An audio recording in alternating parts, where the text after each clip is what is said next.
সেইফালৰ পৰা মই সকলোলৈকে অনুৰোধ জনাইছোঁ। লগতে আমাৰ মাজত স্থানীয় শিল্পী সকলোৰে পৰিচিত স্বনামধন্য ৰেকিবুদ্দিন আহমেদ ছাৰ আমাৰ মাজত উপস্থিত হৈছে। তেখেতক মই অনুৰোধ জনাইছোঁ এটা গজল গাব আৰু দুই এটা তেখেতৰ পাৰফৰ্মেঞ্চ থকা অনুষ্ঠানত পৰিৱেশন কৰা গীত পৰিৱেশন কৰিব। তেখেতক জয় জয়তে পুনৰবাৰ প্ৰথমতেই এই অনুষ্ঠানটোৰ শুভ উদ্বোধন কৰিবৰ কাৰণে এটি গজলেৰে তেখেতক মই অনুৰোধ জনাইছোঁ। সকলোৰে সন্মুখত তেখেতে এটি উৰ্দু গজল গাব প্ৰথমতে।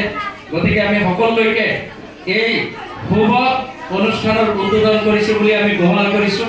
সকলোৰে তৰফৰ পৰা আমি এটা হাত চাপৰি বিচাৰিছোঁ যাতে আমাৰ এই অনুষ্ঠানটো ধুনীয়া হওক, ভাল হওক, আমি সকলোৱে সুন্দৰ এটা অনুষ্ঠান অনুভৱ কৰিব পাৰোঁ।